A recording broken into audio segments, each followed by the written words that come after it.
I was asked a question about what I thought, what I believed was the new earth, new heaven, and new earth, and whether it was renewed or what it was.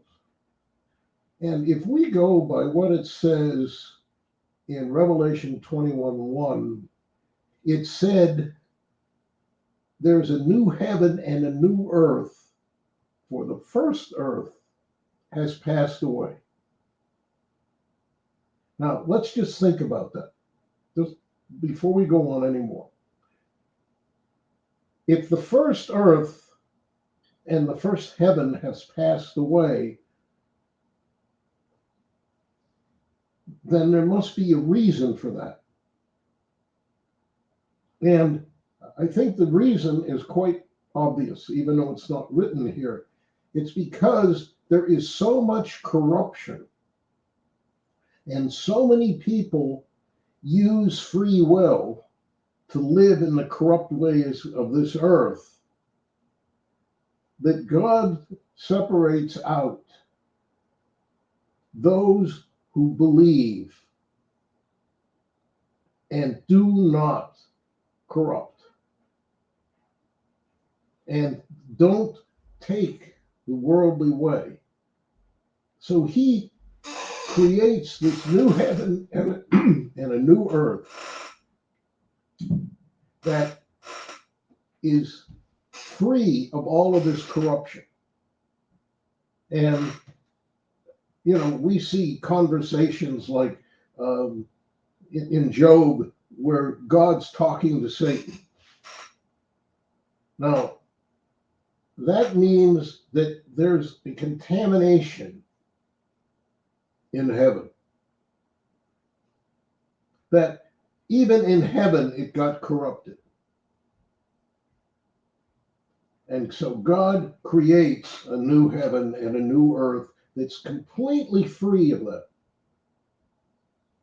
And I believe that heaven has every living being that has remained free of this corruption, not because it's forced upon them, because like the animals, it's forced upon, but they don't choose it.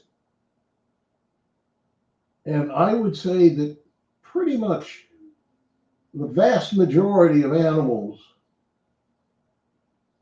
would rather live in the same peace and good conditions than in the corrupt ways of this world. Surely they don't want to suffer. So we have this, if you want to call it a dichotomy, between the corrupt world and an uncorrupt world, which God is creating. And there's another thing that's in here. This new earth, all fancy things like gold and gems, and they're going to be used as construction materials. And it's going to be huge. I don't know what it's going to look like. But if New Jerusalem is 1,500 miles on a side and tall, it can't fit upon anything the size of our earth. So we have to be talking about something entirely different. And God will be there with us, just like he was with Adam and Eve and the animals in Eden. He will be with us. That's going to be a glorious time. Amen.